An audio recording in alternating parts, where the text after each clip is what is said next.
Assalamualaikum warahmatullahi wabarakatuh. Saya Muhammad Akram Hasani, NIM 63040190140.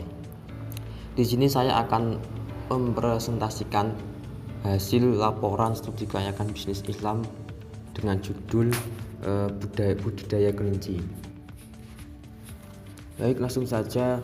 Latar belakang dari budidaya kelinci ini dilatar belakangi oleh pesatnya perkembangan bisnis pada saat ini, menumbuhkan keinginan masyarakat untuk menciptakan peluang bisnis yang menguntungkan.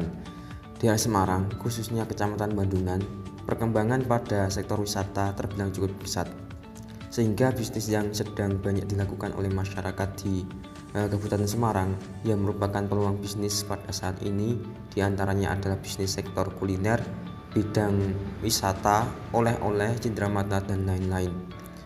Pelayanan yang baik, harga yang bersaing, promo produk, kualitas produk terjamin, variasi produk dapat menarik konsumen. Konsumen yang sebagian besar merupakan masyarakat yang sedang menjalankan kegiatan pariwisata menjadikan daya beli yang dimiliki konsumen relatif tinggi. Hal ini menyebabkan sektor bisnis yang dimiliki menjadi berkembang. Rencana usaha yang akan didirikan yaitu budidaya kelinci. Usaha ini didirikan karena mempunyai potensi yang besar untuk dikembangkan dan dilatar belakangi oleh pesatnya perkembangan bisnis olahan daging kelinci, seperti halnya sate kelinci dan juga diminatinya kelinci sebagai binatang peliharaan. Selain itu, bidang peternakan ini memiliki kontribusi dalam memenuhi kebutuhan untuk produksi produk olahan daging kelinci dan menjadi penyedia persediaan kelinci-kelinci hias bagi pemilik bisnis pet shop, sehingga dapat mengurangi ketergantungan terhadap kelinci dari luar daerah. Tentu saja bisnis ini halal untuk dijalankan karena tidak menjual barang yang haram untuk dijual. Usaha ini juga tidak mempunyai unsur riba, masyir, atau perjudian dan spekulasi, atau juga gorom, yaitu ketidakjelasan atau samar-samar di dalamnya. Pemilik usaha ini sudah memiliki pengalaman lebih dari 5 tahun bekerja dengan orang tua dalam menjalankan bisnis ini. Namun dalam memenuhi ketersediaan permintaan komoditas ini belum dapat mencukupi karena banyaknya permintaan melebihi kapasitas produksi. Oleh karena itu, pemilik mempunyai ide untuk membuka tempat bisnis yang serupa untuk menambah daya produksi dari komoditas ini. Pada saat pelaksanaan bisnis dilakukan dengan jujur dan amanah serta tidak melanggar syariat Islam, sehingga dalam pelaksanaan bisnis insya Allah halal dan tidak menghasilkan dosa. Menurut pernyataan dari peternak budidaya kelinci, mereka sulit untuk memenuhi permintaan dari komoditas ini. Hal ini karena banyaknya permintaan melebihi daya produksi. Dengan melihat fenomena ini, terbukti bahwa minat masyarakat akan hewan kelinci sangat besar, menjadikan pemilik tertarik untuk menjalankan bisnis budidaya kelinci sebagai dan acuan apakah suatu usaha ini bisa dikatakan layak atau tidak. Bisnis budidaya kelinci ini didirikan di Jalan Beringin Raya, Kecamatan Bandungan, Kabupaten Semarang, dengan alasan daerah ini strategis, di mana dekat dengan lokasi pariwisata, dekat dengan keramaian penduduk, dan dekat dengan area persawahan. Dengan lokasi yang strategis ini menjadikan peternakan mudah dikenal, mudah diakses, dan tidak sulit untuk menemukan bahan pangan ternak seperti rumput. Selain itu, budidaya ini juga bisa dijadikan destinasi wisata karena lokasinya yang dekat dengan objek wisata. Budidaya kelinci yang ada di Jalan Beringin Raya, Kecamatan Bandungan, Kabupaten Semarang belum ada. Namun untuk Kecamatan Bandungan sendiri sudah ada beberapa yang memiliki usaha yang serupa, sehingga akan menciptakan persaingan dalam usaha ini. Tetapi pemilik memiliki tempat yang lebih strategis dengan peternak yang lain, sehingga pemilik akan lebih mudah bermitra tidak hanya dengan pengusaha olahan daging kelinci dan pet shop, namun juga dengan wisatawan yang berminat dengan kelinci. Tujuan utama dari laporan studi kelayakan bisnis bisnis budidaya kelinci, yaitu membuat keputusan, menerima atau menolak usulan suatu usaha bisnis yang akan didirikan. Namun demikian, tujuan secara khusus yaitu yang pertama, ikhtiar untuk kesuksesan usaha studi kelayakan bisnis mempunyai tujuan utama sebagai bukti ikhtiar kepada Allah Ta'ala agar usaha yang dibuat nantinya mendapatkan kesuksesan dan ridho dari Allah Ta'ala. Yang kedua adalah meminimalisir risiko. Laporan SKPS hanya dapat menganalisis atau memperkirakan risiko yang dapat dikendalikan. Yang ketiga yaitu memudahkan perencanaan. Beberapa hal yang dimudahkan dalam perencanaan yaitu penentuan jumlah dana yang dibutuhkan, lokasi akan dibangun, siapa yang melaksanakan, cara menjalankan, besar keuntungan yang diperoleh, serta mudah mengawasi jika terjadi penyimpangan. Yang keempat yaitu memudahkan pelaksanaan pekerjaan pelaksana yang menjalankan memiliki pedoman standar yang harus diikuti. Yang terakhir yaitu memudahkan pengendalian dan pengawasan pengendalian ini dapat mendekatkan pada kesuksesan karena pekerjaan yang akan dilakukan dapat diawasi sesuai dengan rencana SKPS yang telah ditetapkan. Pengawasan ini sangat penting supaya usaha yang akan dilakukan dapat kunci kesuksesan bentuk usaha description ini. Yang pertama, operasi bekerja. Kualitas terjamin telah diterapkan. Dengan kualitas hewan yang terjaga dan terjamin akan menyebabkan konsumen merasa aman dan nyaman dalam membeli produk kami. Yang kedua, produk lengkap. Dengan kelengkapan barang akan menjadikan konsumen tidak mencari ke tempat lain. Yang ketiga, pelayanan yang baik. Dengan pelayanan yang baik dan memuaskan konsumen akan merasa puas dan dia akan menjadi pelanggan yang setia. Yang keempat, tempat yang strategis. Tempat usaha yang diinginkan konsumen yaitu usaha yang mudah dijangkau, tempat yang mudah dijangkau dan tidak mengalami kesulitan untuk menuju lokasi budidaya. Kemudian tentang aspek hukum. Aspek hukum merupakan hal yang penting untuk dipertimbangkan dalam sebuah proyek, termasuk proyek bisnis. Salah satu tujuan dari analisis aspek hukum ialah untuk mengetahui legalitas suatu bisnis. Legalitas ini diwujudkan dari bagaimana ketetapan badan hukum yang sesuai dengan ide bisnis. Dengan adanya legalitas ini dapat pula dijadikan jaminan-jaminan untuk melakukan pinjaman jika bisnis dibayar dengan pinjaman. Untuk jenis badan usaha bisnis ini, yaitu jenis badan usaha yang dijalankan oleh pemilik adalah jenis badan usaha perseorangan karena dimiliki oleh hanya seorang atau perseorangan. Untuk jenis usaha yang dibutuhkan yaitu izin usaha yang dibutuhkan dalam usaha perseorangan tidak terdapat peraturan perundangan, hanya memiliki perizinan untuk izin sewa tempat, kepemilikan tanah, dan izin lokasi secara lisan. Kemudian untuk jenis-jenis dokumen. Dalam menjalankan bisnis ini, pemilik tidak memerlukan dokumen-dokumen khusus karena dijalankan secara perseorangan dan di wilayah tanah milik sendiri. Kemudian kemampuan untuk memenuhi perizinan. Pemilik tidak memerlukan surat izin tertentu, tapi memerlukan izin dari masyarakat secara lisan. Kemudian aspek-aspek dan pemasaran. Yang pertama, analisis minat konsumen. Pemilik bisa menetapkan bahwa minat akan hewan kelinci ini sangatlah baik. Hal ini dibuktikan dengan kurangnya pemenuhan permintaan pasar oleh para peternak karena saking banyaknya permintaan. Kedua, analisis mitra usaha. Budidaya kelinci yang ada di Jalan Beringin Raya, Kecamatan Bandungan, Kabupaten Semarang ini belum ada. Namun dalam lingkup Kecamatan Bandungan ada beberapa badan usaha yang serupa. Bisa dikatakan bahwa badan usaha milik pemilik tidak memiliki persaingan yang berarti dengan peternak yang lain. Hal ini dikarenakan banyaknya permintaan akan hewan kelinci. Yang ketiga, analisis STP. Segmentasi. Untuk segmentasi pasar, badan usaha ini menargetkan pasar semua pada semua kalangan dari kalangan bawah sampai kalangan menengah.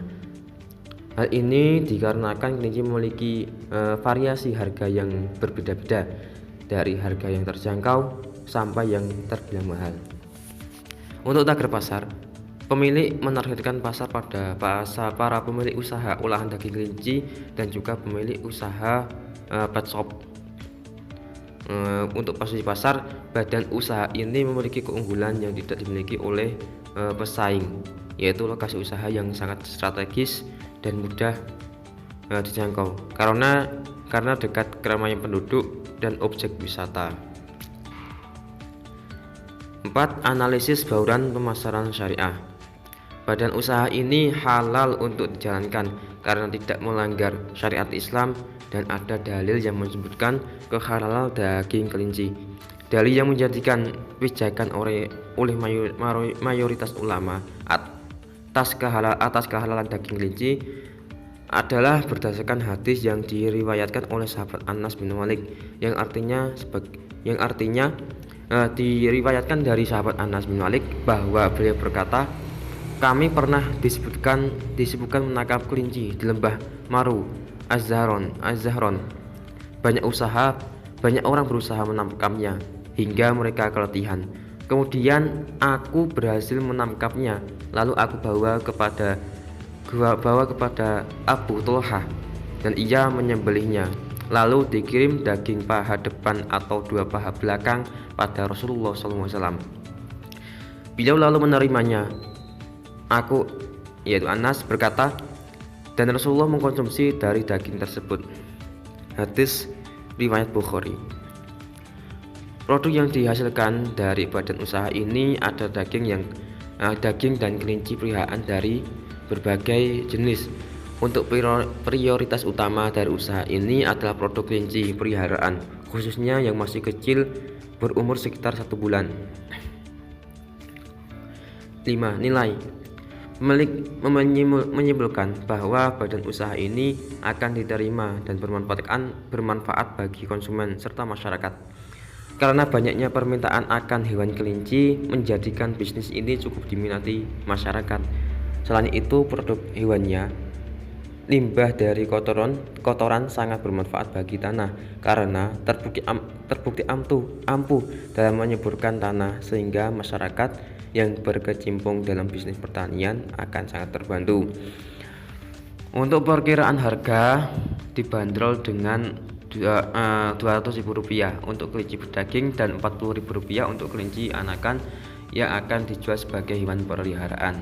Dalam hal ini, pemilik lebih memprioritaskan kelinci anakan sebagai produk utama karena cepatnya perkembangbiakan kelinci dan mempunyai waktu menghasilkan yang relatif cepat. Aspek keuangan. Untuk investasi awal, yang pertama ada kandang dengan harga Rp2.500.000. Yang kedua ada perlengkapan ternak kelinci seharga Rp500.000. Yang ketiga ada bibit induk betina sebanyak 25 ekor. Berarti 200.000 kali 25 sama dengan 5 juta. Kemudian bibit induk jantan 5 ekor dengan harga 200.000 kali 5 yaitu 1 juta, dengan total investasi awal yaitu 9 juta. Untuk jumlah pengeluaran, yang pertama ada pakan tambahan berupa ampas tahu dengan harga 200.000. Yang kedua ada pakan tambahan berupa konsentrat seharga 1 juta, dan juga ada obat-obatan seharga 500.000 dengan total 1.700.000. Analisis pendapatan per bulan. Asumsi kelahiran perinduk dalam waktu 1 tahun yaitu 70. Jadi untuk 1 bulan sebanyak 5 angka kelahiran per induk. Dalam bisnis ini yang menjadi prioritas utama dalam penjualan adalah anakan kelinci. Jadi untuk anakan kelinci berarti 6 kali 25 kali 40.000 sama dengan 6 juta per bulan. Untuk biaya pengeluaran per bulan yaitu Rp1.700.000. Untuk keuntungan dihitung dari hasil penjualan per bulan dikurangi biaya pengeluaran per bulan, yaitu Rp6 juta dikurangi Rp1.700.000 sama dengan Rp4.300.000. Untuk analisis modal kembali, dihitung dari modal awal dibagi pendapatan per bulan. Modal awal sebanyak 9 juta rupiah dibagi pendapatan per bulan sebanyak 4.300.000 sama dengan 2,09 bulan. Jadi modal awal dapat kembali pada 2,09 bulan kemudian. Aspek teknis dan operasi. Yang pertama, lokasi usaha. Lokasi budidaya kelinci ini didirikan di Jalan Beringin Raya, Kecamatan Bandungan, Kabupaten Semarang, dengan alasan daerah ini strategis, di mana dekat dengan lokasi pariwisata, dekat dengan keramaian penduduk, dan dekat dengan area persawahan. Dengan lokasi yang strategis ini menjadikan peternakan mudah dikenal, mudah diakses, dan tidak sulit untuk menemukan bahan pangan ternak. Selain itu, budidaya ini juga bisa dijadikan destinasi wisata karena lokasinya yang dekat dengan objek wisata. Selain itu dikarenakan lokasi yang sangat baik dalam segi suhu dan keamanan dalam budidaya kelinci. Untuk proses produksi, yang pertama adalah pemilihan bibit dan calon induk. Bila peternakan bertujuan untuk daging, maka dipilih jenis kelinci yang berbobot badan dan tinggi dengan perdagingan yang baik. Sedangkan untuk tujuan kelinci peliharaan, jelas dengan memilih bibit-bibit yang punya potensi genetik pertumbuhan bulu yang baik. Secara spesifik, untuk keduanya harus punya sifat fertilitas tinggi, tidak mudah nervous, tidak cacat, mata bersih dan terawat, bulu tidak kusam, lincah atau aktif bergerak. Yang kedua, perawatan bibit dan calon induk. Perawatan bibit menentukan kualitas induk yang baik pula. Oleh karena itu, perawatan utama yang perlu diperhatikan adalah pemberian pakan yang cukup, pengaturan dan sanitasi kandang yang baik, serta mencegah kandang dari gangguan luar. Yang ketiga, reproduksi dan perkawinan. Kelinci betina segera dikawinkan ketika mencapai dewasa pada umur 5 bulan. Bila terlalu muda, kesehatannya bisa terganggu dan mortalitas anak yang dihasilkan lebih tinggi. Bila pejantan pertama kali mengawini, sebaiknya kawinkan dengan betina yang sudah pernah beranak.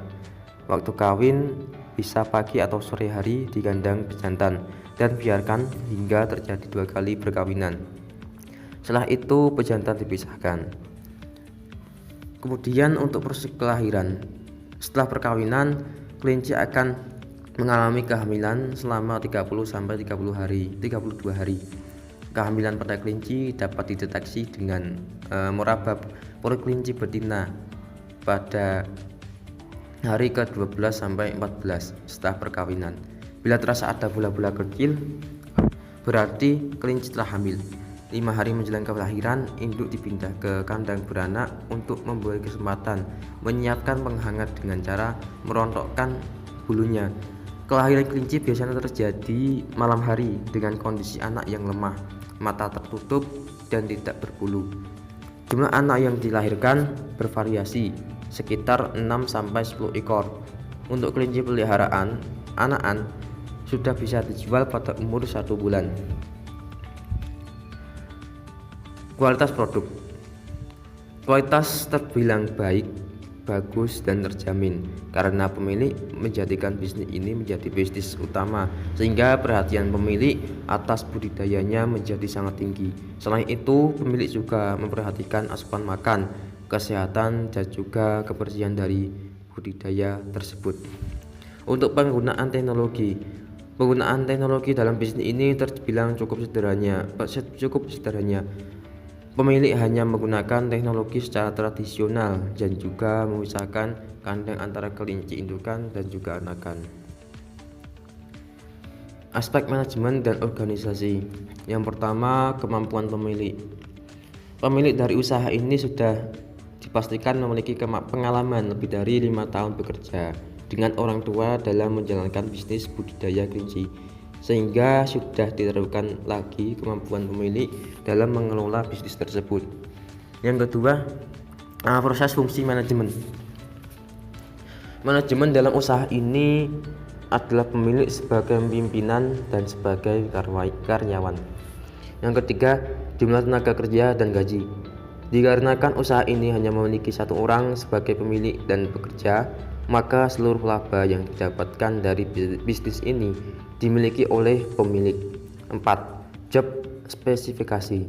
Persyaratan keahlian atau kemampuan yang harus dimiliki pemilik untuk mengelola budidaya kelinci yaitu sebagai berikut, yaitu jujur, ramah, sabar, teliti, terampil, bertanggung jawab, dan mempunyai pemahaman tentang budidaya kelinci. 5. Job deskriptif. Tugas dan tanggung jawab dari bisnis ini semua ditanggung oleh pemilik sendiri. Aspek ekonomi dan sosial. Analisis ekonomi pada Kabupaten Semarang. Pada tahun 2011, pertumbuhan ekonomi mempunyai pertumbuhan sebanyak 3,43%. Pada tahun 2018, pertumbuhan ekonomi mengalami kenaikan sebanyak 2,32%. Pada tahun 2019, pertumbuhan ekonomi mengalami kenaikan sebanyak 1,29%. Pada tahun 2020, pertumbuhan ekonomi mengalami penurunan sebanyak min 2,76%. Pada tahun 2021, pertumbuhan ekonomi mempunyai kenaikan sebanyak 3,63%. Analisis pertumbuhan penduduk. Pada tahun 2017, jumlah penduduk sebanyak 1.024.706 dengan angka pertumbuhan sebanyak 1%. Pada tahun 2018, jumlah penduduk sebanyak 1.036.929 dengan pertumbuhan penduduk sebanyak 1%. Pada tahun 2019, pertumbuhan penduduk sebanyak jumlah penduduk sebanyak 1.049.002 dengan pertumbuhan penduduk sebanyak 1%. Pada tahun 2020, jumlah penduduk Semarang sebanyak 1.053.093 dengan pertumbuhan penduduk sebanyak 0,3%. Pada tahun 2021, jumlah penduduk sebanyak 1.559.844 dengan pertumbuhan penduduk sebanyak 0,06%. Analisis sosial budaya. Kota Semarang sebagai ibu kota provinsi Jawa Tengah sekaligus juga kota metropolitan terbesar kelima di Indonesia sesudah Jakarta, Surabaya, Bandung, dan Medan. Secara administratif, kota Semarang dibatasi oleh Laut Jawa di sebelah utara, Kabupaten Demak di sebelah timur, Kabupaten Semarang di sebelah selatan, dan Kabupaten Kendal di sebelah barat. Kota Semarang memiliki letak yang strategis untuk pertumbuhan ekonomi, perkembangan jasa, pusat kegiatan, pusat industri, perdagangan, transportasi, komunikasi, pendidikan, dan pariwisata, sehingga kota Semarang menjadi faktor menarik laju urbanisasi bagi masyarakat yang tinggal di luar dan sekitar kota Semarang untuk datang ke kota Semarang. Analisis AMDAL. Yang pertama, perspektif rona lingkungan hidup.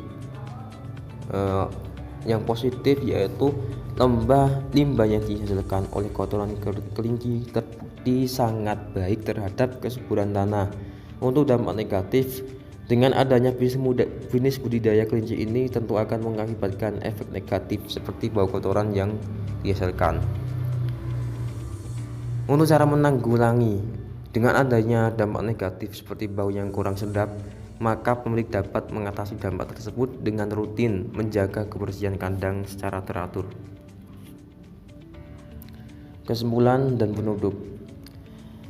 Kesimpulan, mempertimbangkan alasan keputusan layak atau tidaknya layak berdasarkan kesimpulan yang terdiri dari yang pertama, aspek bisnis syariah. Pertimbangan apakah pengelolaan usaha akan menerapkan asifat, akidah, ketetapan kepada Allah Ta'ala, siddiq atau benar, fatona atau cerdas, amanah atau jujur dan percaya, dan tabdek, transparan.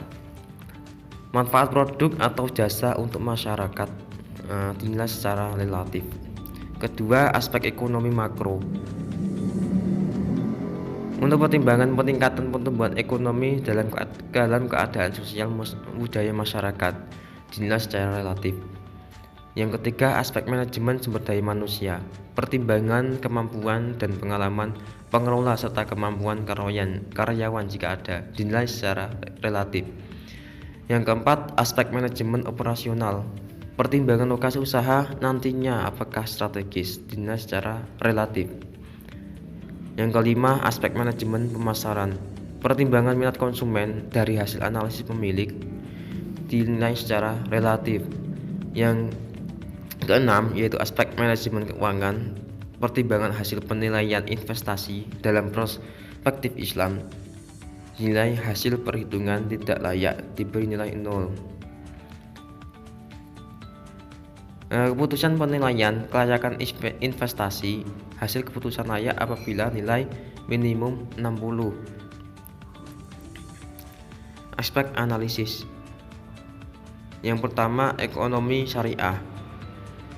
Diindikatori dengan penerapan sifat dan kemanfaatan untuk masyarakat pada usaha. Bobot maksimal sebanyak 50 dan nilai yang diberikan sebanyak 15. Yang kedua, ekonomi makro.